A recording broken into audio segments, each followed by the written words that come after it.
का सारथी। नमस्कार, उत्तराखंड की खबरों में आपका स्वागत है। मैं हूं मनोज मानस। खबरों का रुख करेंगे उससे पहले देख लेते हैं इस वक्त की अहम सुर्खियां। धामी कैबिनेट की बैठक में 3 अहम प्रस्तावों को मिली मंजूरी। कुंभ मेले में 82 पद पर नियुक्ति को मंजूरी। शिक्षा विभाग में प्रधानाचार्य नियमावली में संशोधन पर मुहर। देहरादून में पुस्तक विमोचन का कार्यक्रम। सीएम धामी और आरएसएस प्रमुख हाउस बोले रहे मौजूद। IRDT ऑडिटोरियम में कार्यक्रम का आयोजन। चुनाव से पहले अलर्ट मोड पर आबकारी विभाग। 24 जुलाई तक बंद रहेंगी शराब की दुकानें। जिला निर्वाचन अधिकारी ने दिए सख्त निर्देश। प्रदेश के उपभोक्ताओं को फिर लगेगा महंगी बिजली का झटका। दरें बढ़वाने नियामक आयोग पहुंचा UPCL। 5 अगस्त को होगी जनसुनवाई। हल्की बारिश से देहरादून की सड़कों पर भरा पानी। मुख्य चौराहों पर जाम, यातायात धीमा। नगर निगम की तैयारियों की खुली पोल। जनता परेशान, प्रशासन पर उठे सवाल। और रामनगर में ड्रोन उड़ान से ग्रामीणों में भय, चोरी और जघन्य घटनाओं की आशंका से दहशत। पुलिस ने मामले की जांच शुरू कर गश्त बढ़ाई। आप देख रहे हैं के न्यूज, खबरों का सारथी। और अब खबरें विस्तार से। खबर देहरादून से, जहां मुख्यमंत्री पुष्कर सिंह धामी की अध्यक्षता में बुधवार को मंत्रिमंडल की बैठक हुई, जिसमें 3 प्रस्तावों पर कैबिनेट ने मुहर लगाई है, जिसमें 2027 में होने जा रहे अर्ध कुंभ मेले के लिए 82 पदों पर नियुक्ति को मंजूरी मिल गई है। कुंभ मेले के दृष्टिगत मेला अधिष्ठान में 82 पदों को सृजित करने की मंजूरी मिली है। उत्तराखंड राज्य शैक्षिक अध्यापन संवर्ग राजपत्रित सेवा नियमावली 2022 में संशोधन को मंजूर किया गया है और कस्टम्स बॉन्ड को डिजिटल स्टाम्पिंग किए जाने को मंजूरी मिली है। आपको बता दें कि 2027 में हरिद्वार में जनवरी से अप्रैल महीने तक अर्ध कुंभ मेले का आयोजन होना है। सरकार ने इसकी तैयारी शुरू कर दी है। कुंभ मेला 2027 से संबंधित व्यवस्थाओं को मुकम्मल कराए जाने को लेकर मेला अधिष्ठान कार्यालय में कुल 82 पदों को सृजित करने का निर्णय लिया गया है। इसमें 9 स्थायी, 44 अस्थायी और 29 आउटसोर्स पद शामिल हैं।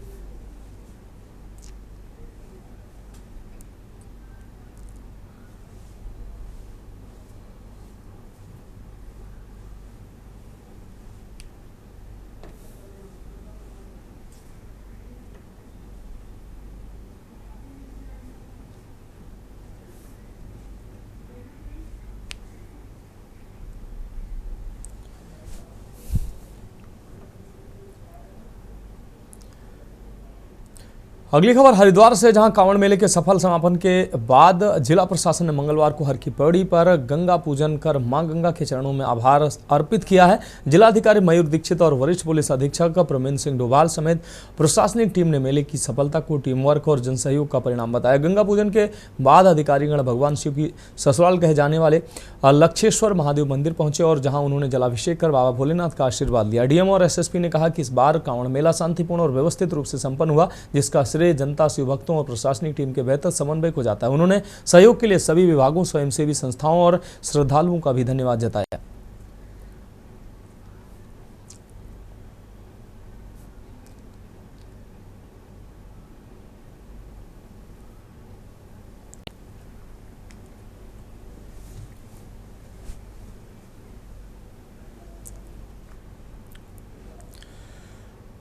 देहरादून में सावन शिवरात्रि के अवसर पर श्रद्धा का खास नजारा देखने को मिला है। बुधवार रात से ही शहर के प्रमुख मंदिरों में जलाभिषेक का सिलसिला शुरू हो गया। जगह जगह मंदिरों में भक्तों की लंबी कतारें देखने को मिली। श्रद्धालु बोलबम के जयकारों के साथ शिवलिंग पर जल, बेलपत्र और फूल चढ़ाते नजर आए। इससे पहले शिवलिंग का विशेष श्रृंगार भी किया गया। गुरुवार को भी पूरे दिन श्रद्धालु मंदिरों में, आपको बता दें, जल चढ़ाने पहुंच रहे हैं। प्रशासन और मंदिर समितियों ने श्रद्धालुओं की सुविधा के लिए खास इंतजाम किए हैं।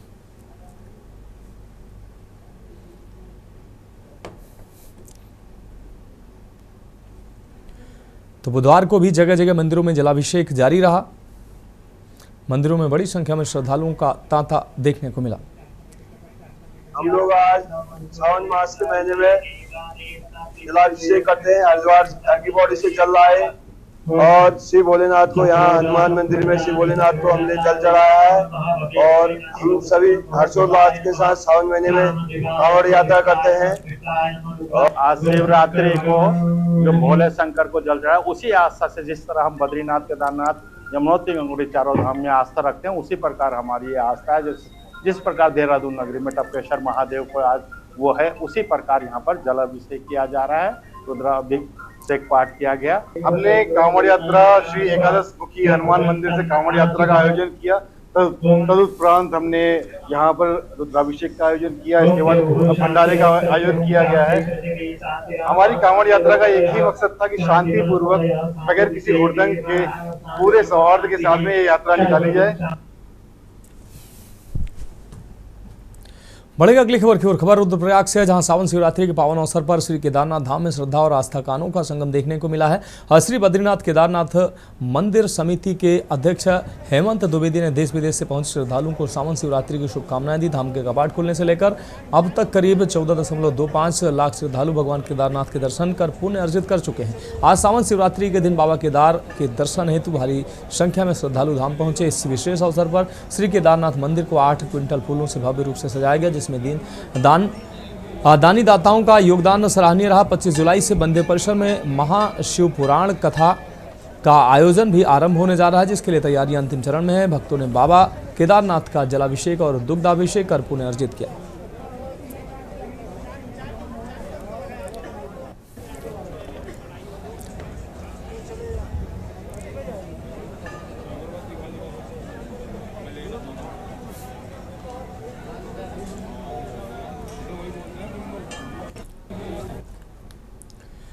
बढ़ेंगे अगली खबर की ओर। खबर रुड़की से है, जहां श्रावण शिवरात्रि पर सुबह से ही शिवालयों में आदिदेव महादेव के भक्तों का पहुंचना शुरू हो गया है। श्रद्धालु मंदिरों में पहुंचकर दर्शन पूजन करते हुए अपने आराध्य का जलाभिषेक करते नजर आए। नगर विधायक प्रदीप बत्रा ने पत्नी मनीषा बत्रा सहित सिविल लाइन्स स्थित शिव मंदिर पहुंचकर पूजन अर्चन और जलाभिषेक करते हुए श्रद्धालुओं के बीच प्रसाद वितरित किया। उन्होंने भगवान शिव को सृष्टि का स्वामी बताते हुए कहा कि भगवान भोलेनाथ से शहरवासियों की खुशहाली की प्रार्थना की, वह सभी को स्वस्थ और समृद्धिशाली बनाए रखें।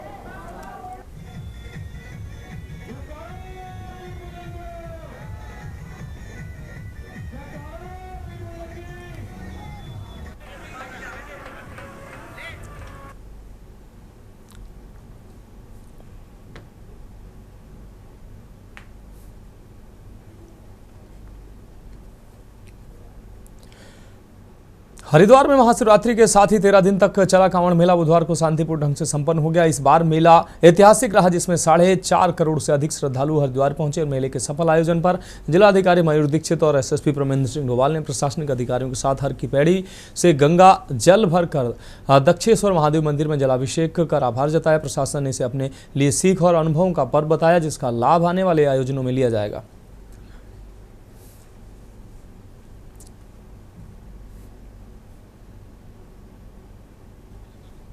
था इस बार, क्योंकि काफ़ी शुरू से ही हमने देखा था कि इवन 11 तारीख के पहले से बहुत कांवड़ यात्री आने लग गए थे। और जैसा मुझे हम लोग ने एक्सपेक्ट किया था कि जो संख्या है वो अभी तक के किसी भी कांवड़ मेले से ज़्यादा संख्या इसमें आई है। इसके साथ ही सभी डिपार्टमेंट्स ने पुलिस डिपार्टमेंट के साथ कोऑर्डिनेट किया। पुलिस फोर्स ने दिन रात मेहनत करी है और विपरीत परिस्थितियों में भी अच्छा काम किया है। और हमारे समस्त सेक्टर ऑफिसर्स ने, जोनल ऑफिसर्स ने, डिपार्टमेंट ने जैसी जैसी नीड्स और डिमांड्स आनी थी उस हिसाब से कार्य किया है। आशीर्वाद से उनके जल को आज यहाँ दक्ष मंदिर पर लाके अभिषेक किया गया। समस्त जितने भी कांवड़ यात्री यहाँ आए हैं और जितने भी लोग इस पूरे कांवड़ यात्रा के साथ जुड़े रहे, जिसमें आप लोगों के माध्यम से जो मीडिया कर्मी, हमारे जो यहाँ के लोकल के जितने भी लोग हैं, उन सभी की मनोकामनाएं पूर्ण हो, उसको लेकर जिला प्रशासन, पुलिस प्रशासन के द्वारा यहाँ अभिषेक किया गया।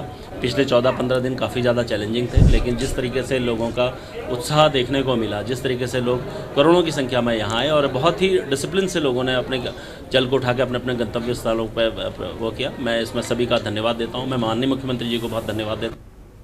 अगली खबर लक्सर से है, जहां श्री राम लीला कमेटी लक्सर के नवनिर्वाचित अध्यक्ष व महामंत्री का लक्सर गांव में भाजपा कार्यकर्ताओं ने फूलमालाओं से भव्य स्वागत किया है। इस मौके पर श्री राम लीला कमेटी के नवनिर्वाचित अध्यक्ष विशाल डब्बू ने कहा कि कमेटी ने जिस विश्वास और भरोसे के साथ मुझे अध्यक्ष पद की जिम्मेदारी सौंपी है, मैं उस पर खरा उतर कर दिखाऊंगा। उन्होंने दावा किया है कि इस बार दिव्य भव्य रामलीला का आयोजन कराया जाएगा। नवनिर्वाचित महामंत्री देवास चौधरी ने भी कमेटी को भरोसा दिया है कि पूरी टीम के साथ ईमानदारी और निष्ठा से श्री राम लीला के काम को आगे बढ़ाएंगे।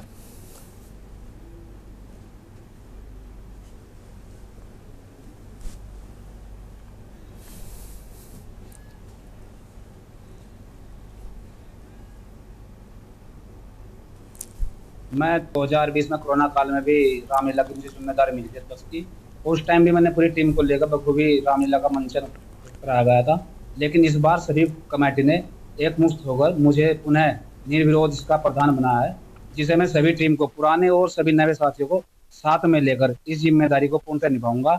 और हमने जो हमारी रामलीला की तैयारी होती है, राम बारात की मुख्यता, जिसको नगर के सभी लोग इंतजार रहता है राम बारात का, उसकी हमने तैयारी कर दी है। हमने बाजे गाजे सब बुक कर जमीनी सहयोग में ये आज श्री रामलीला कमेटी के प्रधान मेरे दोनों प्रिय अनुज वेदांश चौधरी और जो इसके अध्यक्ष बने हैं मेरे प्रिय छोटे भाई विशाल चौधरी जी, जो पूर्व में भी सहकारिता की राजनीति के चाणक्य रहे हैं और सहकारिता के अध्यक्ष रहे हैं, वो इस बार उनको दोबारा रामलीला कमेटी का दायित्व दिया गया है। और रामलीला कमेटी के माध्यम से भव्य रामलीला का मंचन हो, ऐसी अपेक्षा, ऐसी उम्मीद पूरा क्षेत्र करता है इनसे। और मैं भी इसी उम्मीद के साथ समस्त लक्सर ग्राम की ओर से इनका आभार व्यक्त करता हूँ। इनको धन्यवाद आपका। और अब की बार मुझे सभी मेरे बड़ों ने मिलकर ये जिम्मेदारी दी है, सभी ने एक विश्वास दिखाया है मेरे पे, तो मैं अपने बड़े भाई विश्वास जी से मिलकर और सबके साथ लेकर अब की बार इस जिम्मेदारी को बखूबी निभाऊंगा। और हो सके कि मैं जितना अच्छा कर सकूँ उतना अच्छा करने के लिए कोशिश करूँगा। धन्यवाद। खबर टिहरी से है, जहां उत्तराखंड में त्रिस्तरीय पंचायत चुनाव की तैयारियों को लेकर जिला मजिस्ट्रेट एवं जिला निर्वाचन अधिकारी नीतिका खंडेलवाल ने आज विकासखंड थौलधार का स्थलीय निरीक्षण किया। निरीक्षण के दौरान उन्होंने मतदान केंद्रों की व्यवस्थाओं का गहनता से जायजा लिया। इसमें सभी बूथों, आपदा कंट्रोल रूम, सीसीटीवी कैमरा, मतपेटियों, स्ट्रांग रूम और भोजन आदि की व्यवस्थाओं की स्थिति देखी है। स्ट्रांग रूम के निरीक्षण के दौरान डीएम ने 121 बूथों की मतपेटियों को सुरक्षित रखने की व्यवस्था सुनिश्चित करने के निर्देश दिए और संबंधित अधिकारियों को आवश्यक दिशा निर्देश भी जारी किए हैं। चुनाव को शांतिपूर्ण और पारदर्शी ढंग से संपन्न कराने के लिए प्रशासन पूरी तरह से सतर्क और तैयार नजर आ रहा है।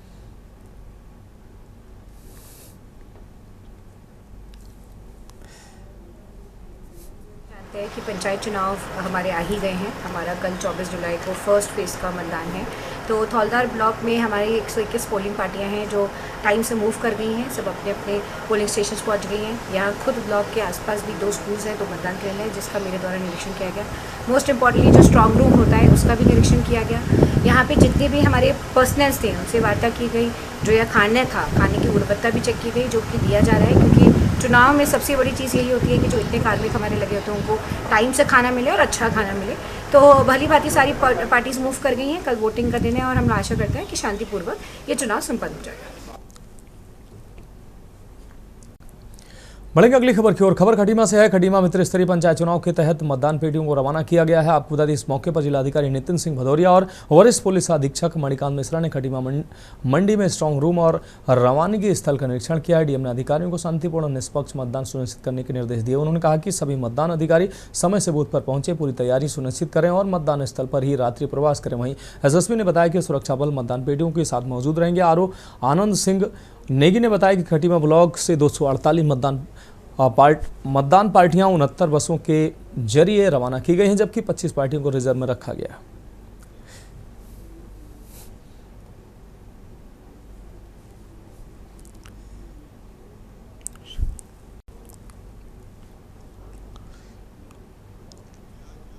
जो मंडी खटीमा है, यहाँ से हमारी टीमें मतदान सामग्री लेकर रवाना होंगी। अभी तक सभी जितनी टीमें हैं सभी ने अपनी सामग्री रिसीव कर ली है, उसका मिलान कर रही हैं टीमें।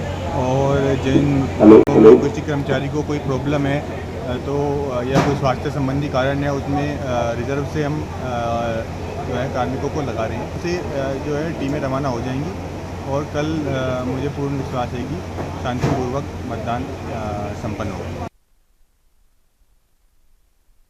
बढ़ेगा अगली खबर की ओर। त्रिस्तरीय पंचायत चुनाव 2025 के प्रथम चरण के तहत पौड़ी गढ़वाल के 8 विकासखंडों में 24 जुलाई को मतदान होना है। इसके लिए बुधवार को कुल 643 पोलिंग पार्टियां अपने अपने मतदान स्थलों के लिए रवाना हो गई। जिला निर्वाचन अधिकारी व डीएम स्वाति एस भदौरिया ने पाबो ब्लॉक का निरीक्षण कर चुनावी तैयारियों का जायजा लिया। उन्होंने स्ट्रांग रूम, मतगणना स्थल और कर्मियों की सुविधा की व्यवस्था की जाँच की। इस चरण में 2.41 लाख से अधिक मतदाता अपने मताधिकार का प्रयोग करेंगे। डीएम ने सभी अधिकारियों को निष्पक्ष और शांतिपूर्ण मतदान सुनिश्चित करने के निर्देश दिए।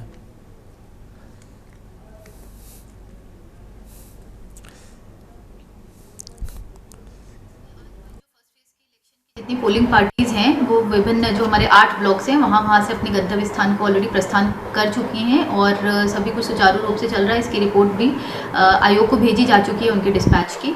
और मैं स्वयं भी हम लोग पाबो ब्लॉक में हम लोगों ने निरीक्षण भी किया और वहाँ पे भी जो भी व्यवस्थाएं थी सब बिल्कुल सुचारू थी। सभी के काउंटर्स आदि बहुत व्यवस्थित ढंग से बने हुए थे, खाने पीने और सभी जितने हमारे वाहनों के इंतजाम भी व्यवस्थित थे। तो सभी चीज़ का ये केयर लिया जा रहा है और अब जब पार्टीज मूव कर जाएंगी अपने अपने गंतव्य स्थल को पहुँच भी जाएंगी तब अगेन सेक्टर मजिस्ट्रेट से ये रिपोर्ट दोबारा आयोग को भेजी जाएगी। और हमारा पूरा कंट्रोल रूम में 8 अलग अलग लोगों को इसकी ड्यूटीज़ दी गई हैं जो अपने ब्लॉक्स में सेक्टर मजिस्ट्रेट जोनल मजिस्ट्रेट से कोऑर्डिनेट कर रहे हैं।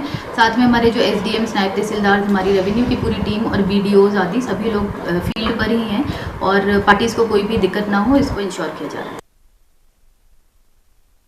अल्मोड़ा जिले में त्रिस्तरीय पंचायत चुनाव के तहत 24 जुलाई को 6 विकास खंडों में मतदान होगा। इसके लिए पोलिंग पार्टियां आज रिटर्निंग ऑफिसर धर्मेंद्र कुमार की ओर से रवाना कर दी गई हैं। ताकुला, धौला देवी, ताड़ी खेत, भैंसिया, छाना, लमगड़ा और चौखुटिया सहित 6 विकास खंडों में 2,82,146 मतदाता अपने मताधिकार का उपयोग करेंगे। मतदान को शांतिपूर्ण और निष्पक्ष कराने के लिए सुरक्षा कर्मियों को कड़ी हिदायत दी गई है। सभी मतदान केंद्रों पर सुरक्षा की कड़ी व्यवस्था सुनिश्चित की जाएगी।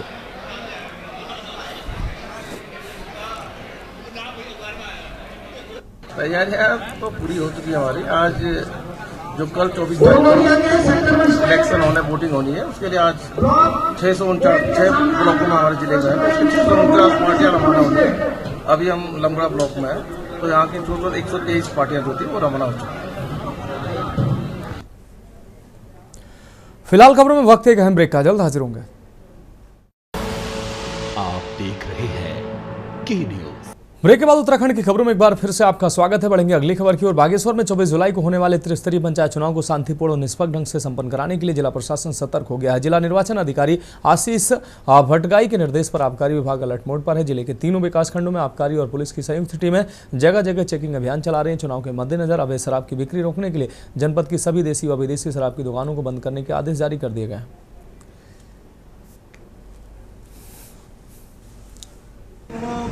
एक टीम बनाई गई है जो कि कार्मिकों की कमी है, इसलिए एक टीम बनाई गई है जो तीनों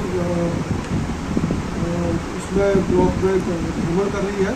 रेगुलर सुबह से लेकर शाम तक रेगुलर भ्रमण कर रही है और अभी तक हमारे पास जो है 72 लीटर हम लोग शराब बरामद कर चुके हैं। लगभग 41,000 लीटर की शराब हम बरामद कर चुके हैं।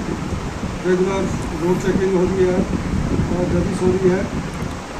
इसके साथ ही जहाँ पर संदिग्ध स्थल है वहाँ पर चेकिंग के कार्रवाई करते हैं। तीनों विकास खंडों की बात की जाए तो लगभग आपकी कितनी टीमें हैं, क्या कर्मचारियों का टोटा ही बना हुआ है चुनाव में? बढ़ेंगे अगली खबर की ओर। सिद्धार्थगंज ब्लॉक की 287 मतदान पार्टियां जो है बसों के द्वारा बूथों पर पहुंच चुकी है। डीएम नितिन सिंह भदौरिया और एसएसपी मणिकांत मिश्रा ने स्ट्रांग रूम का निरीक्षण कर सुरक्षा व्यवस्थाओं की समीक्षा की है। भदौरिया ने मतदान अधिकारियों को सतर्कता, निष्पक्षता और सामग्री मिलान का निर्देश देते हुए कहा कि कोई भी आतिथ्य स्वीकार नहीं किया जाए, ना ही मतदान स्थल से हटें। यह निर्वाचन आयोग की सख्त गाइडलाइन है जिसका उल्लंघन नहीं बर्दाश्त किया जाएगा। हालांकि जिला निर्वाचन अधिकारी संजय छिमवाल के अनुसार 48 बसों से भेजी गई 287 पार्टियों में से 29 को रिजर्व रखा गया है। सितारगंज के 126 मतदान केंद्रों के 287 बूथों पर गुरुवार को मतदान होना है।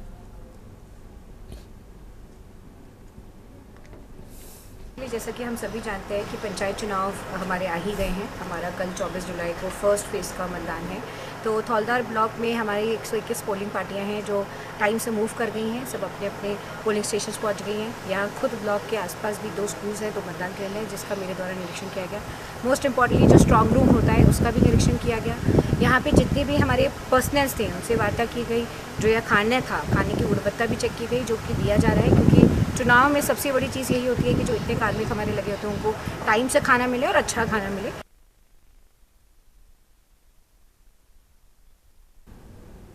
बढ़ेंगे अगली खबर की ओर। चमोली से अगली खबर है जहां जनपद में लगातार हो रही बारिश के चलते बुधवार को बद्रीनाथ हाईवे पर कंचन नाले में अचानक उफान आ गया। इससे बद्रीनाथ, आपको बता दें, बद्रीपुरी से पहले हाईवे पर लंबा जाम लग गया और बद्रीनाथ धाम आने वाले तीर्थयात्रियों को भारी दिक्कतों का सामना करना पड़ा। उफनाथे नाले को पार करते समय कई दोपहिया वाहन फंस गए, जिन्हें स्थानीय लोगों और सुरक्षा बलों की मदद से सुरक्षित निकाला। गनीमत रही कि कोई बड़ा हादसा नहीं हुआ। जलस्तर कम होने के बाद हाईवे पर यातायात फिर से बहाल कर दिया गया और फिलहाल बद्रीनाथ धाम सामान्य रूप से चल रहा है।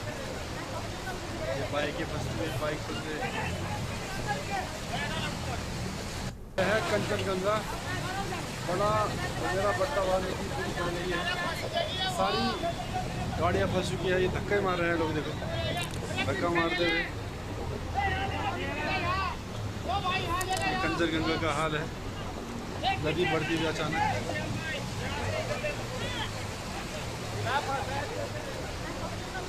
बाइक फंसती हुई, बाइक फंस गई।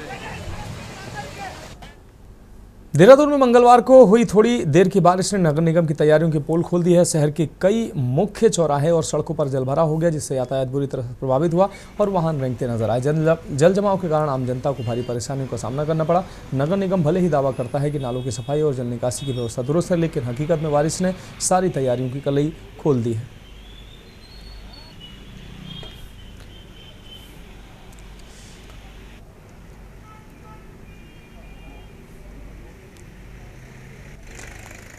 जल भराव की स्थिति ऐसी है कि थोड़ा 10-15 मिनट बारिश भी अगर देहरादून में हो जाती है तो बुरी स्थिति ऐसी है, हर चौक चौराहों पे जाम लग जाते हैं। जाम लगने का मुख्य कारण यही है कि पानी इतना भर जाता है कि गाड़ियों की रफ्तार अपने आप धीमी हो जाती है। कभी कभी ऐसी स्थिति भी आ जाती है कि नाले तो पूरे लबालब भरे हुए हैं और बेचारे गाड़ी वाले उसमें घुस जाते हैं। और जल भराव के बारे में देहरादून नगर निगम की कोई व्यवस्था नहीं है। ये एक साल नहीं, कई सालों से यही चल रहा है और जगह जगह जरा सी भी बारिश हो जाए 10-15 मिनट तो पानी इतना भर जाता है। और इस पानी के भराव से जो है लोगों को जो है दिक्कतें तो हो ही रही, लेकिन कई जगह जो है गाड़ियों गड्ढे भी हो गए और कई लोग जो है गिर चुके हैं स्कूटी से।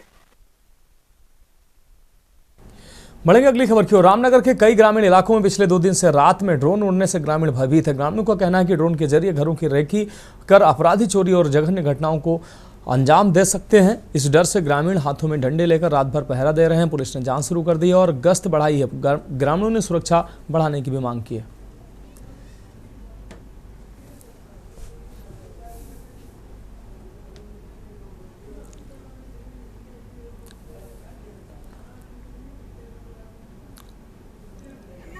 देखिए, हमारे थाने में भी कई सूचना आई है कि रात को ड्रोन उड़ रहे हैं और कोई चोरों की सूचना है, पर हमारे द्वारा मौके पर जाकर स्थलीय निरीक्षण किया गया, गश्त की गई तो पुलिस टीम द्वारा ऐसी कोई मतलब आधिकारिक पुष्टि नहीं हुई है। क्योंकि हमारे द्वारा रूटीन गश्त की जाती है और सुरक्षा के लिए मतलब व्यवस्था की जाती है, तो हमारे द्वारा इस संबंध में लगातार प्रयास जारी हैं और आगे भी गश्त होती रहेगी। और मेरी जनता से अनुरोध है कि अफवाह पर ध्यान न दें। यहाँ बहुत डर लग रहा है, हमारे बच्चे बहुत डर रहे हैं और रात में नंबर प्लेट भी नहीं वाली गाड़ी घूम रही है और बच्चे पूरी रात नहीं सो रहे। इतना डर लग रहा है हमें बहुत ही। और रात को 2 दिन से तो हम बिल्कुल नहीं सो रहे पूरी रात, और रात भी ड्रोन घूम रहा था यहाँ पर।